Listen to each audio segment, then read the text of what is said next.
வணக்கம் DPK tax. இது வரைக்குமே அண்ணா சீரியலில் முத்துப்பாண்டி கதாபாத்திரத்தில் சத்யா அவர்கள் தான் நடிச்சிட்டு வந்தார். இப்போது அவருக்கு பதிலாக ரீப்ளேஸ் பண்ணப்பட்டவர் யாருன்றதை பற்றி தான் நம்ம இந்த வீடியோவில் பார்க்க போகிறோம். புது முத்துப்பாண்டியா இந்த சீரியலில் நடிக்கிறவரோட உண்மையான பேர் அஃப்சல் அமீத். இவர் சென்னையை சேர்ந்தவர் தான். தன்னோட பள்ளி கல்லூரி படிப்பெல்லாம் இவர் சென்னையில் தான் படிச்சிருக்காரு.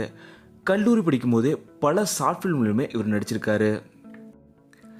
காலேஜ் படிக்கும்போதே அஃப்சல் அமீத் அவர்கள் 6 hours ago, நீ பார்த்த பார்வை, போத், இருள் தூயில், தேவன் கை பொம்மை, இப்படி பல ஷார்ட் ஃபிலிம்ஸை தன்னோட ஃப்ரெண்ட்ஸோடு சேர்ந்து பண்ணியிருந்தார்.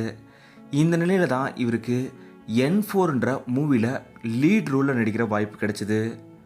சுந்தரி சீரியல் நடிகை கேப்ரியலா அவங்களோட தான் N4 மூவியில் அஃப்சல் அமீத் அவர்கள் நடிச்சிருப்பார்.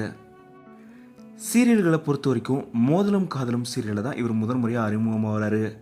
மோதலும் காதலும் சீரியலில் அசோக்குன்ற கதாபாத்திரம் மூலயமா இவர் சீரியலில் அறிமுகமாக வராரு. இதே போல் இனியா சீரியல்லையுமே இவர் நடிச்சிருக்காரு. இந்த நிலையில் தான் இவருக்கு ஒரு மிகப்பெரிய வாய்ப்பாக அண்ணா சீரியலில் முத்துப்பாண்டி கதாபாத்திரம் கிடச்சிருக்கு. அஃப்சல் அமீத் அவர்கள் இந்த முத்துப்பாண்டி கதாபாத்திரத்தை ரொம்ப சிறப்பாக நடிப்பார்னு நாம் எதிர்பார்க்கலாம். அஃப்சல் அமீத் அவர்கள் மேலும் பல சீரியல் சினிமாக்கள் நடித்து பெரிய அளவில் வெற்றி பெறணும்னு டிபிகே டாக்ஸ் சார்பாக எங்களோட மனப்பூர்வமான வாழ்த்துக்களையும் நாங்கள் தெரிவிச்சுக்கிறோம். இந்த வீடியோ உங்களுக்கு பிடிச்சிருந்தால் லைக் பண்ணுங்கள், கமெண்ட் பண்ணுங்கள், ஷேர் பண்ணுங்கள். டிபிகே டாக்ஸ் இது நீங்கள் சப்ஸ்கிரைப் பண்ணணும்னா சப்ஸ்கிரைப் பண்ணிடுங்க. மறக்காம பக்கத்தில் இருக்க பெல் ஐக்கானே கிளிக் பண்ணிடுங்க.